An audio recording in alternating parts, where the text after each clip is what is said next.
Hey guys, I've been wanting to do a bit more video content about my adoption experience.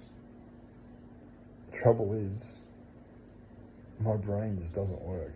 As soon as I press the record button, everything I plan to say just disappears out of my head. There's nothing I can do about it. It's quite difficult. Yeah, so those who know me, advocating pretty hard in some of the spaces at home in Australia, doesn't seem to be going very well. I don't know what it is. You'd think that any other group facing a very similar set of circumstances would gain traction quite considerably and a lot quicker than what adoption seems to not do. I don't know what it is. I'm really confused. So, and in that is my ability to connect to people.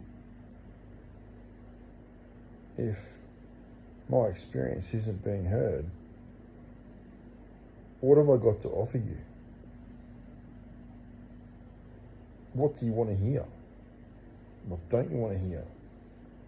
What personal biases are you holding against it? Why won't you listen? There seems to be, or there is, a lot of good people affected. And there's also a lot of people affected who don't want to talk about it. So in that instance of not talking about it, it creates an atmosphere or an environment where the shit perpetuates on itself and it doesn't clear out. Like,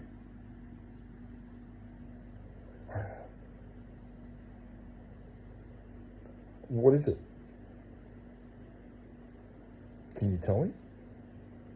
I need some insight. I'm really struggling with it. If you know, comment. Talk about it. Help me. Help other people. Don't just sit there and don't dismiss. Don't say, oh, I know someone's dog who was adopted and had a good experience. It doesn't cut it. Everything's different. Every experience is different.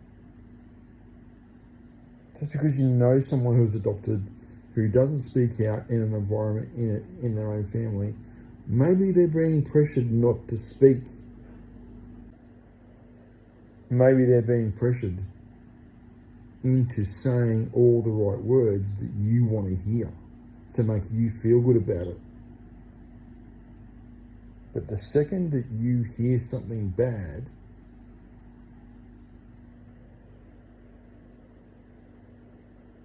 please explain to me what goes on in your head. How do you can sit there and ignore it when it's highly likely that someone else that's very close to you is affected in a very similar way? Adoption creeps in to families and it's more prevalent than you know. I'm certain you know somebody. So why isn't it being spoken about? Give the person who's affected the space to speak. Listen. Their mental health is depending on you. To government officials who seem to be doing a pretty piss poor effort in acknowledging these issues. Yes, in Australia there's been the apology to forced adoption over 10 years ago now. And since then, really, nothing has changed. And that's evident in the current Western Australian inquiry into forced adoption. The chair, the Honourable Peter Foster MLC, seems to be, I don't understand. Well, I guess there's something there that he's actually adopted via surrogacy.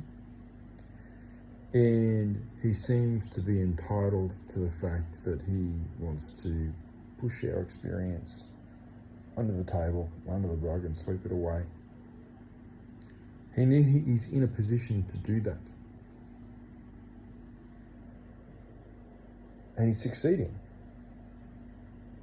But the good people who are submitting their experiences to the inquiry are being muzzled. The adoptee submissions aren't being published publicly. What does that say about the system?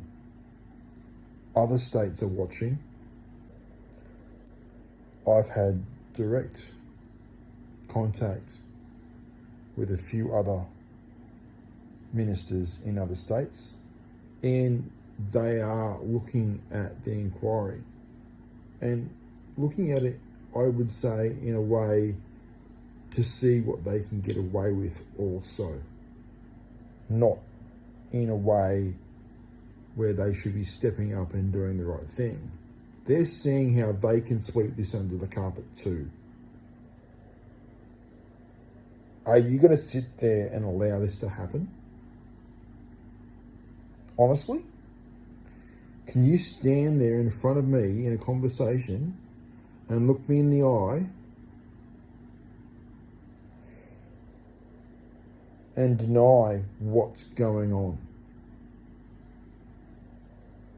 No wonder people don't want to be around me. I want the truth. Adoptees deserve the truth. And if you can't afford that to the people who are close to you, who may be adopted, how do you do that to somebody? I'll leave that there. I've said enough.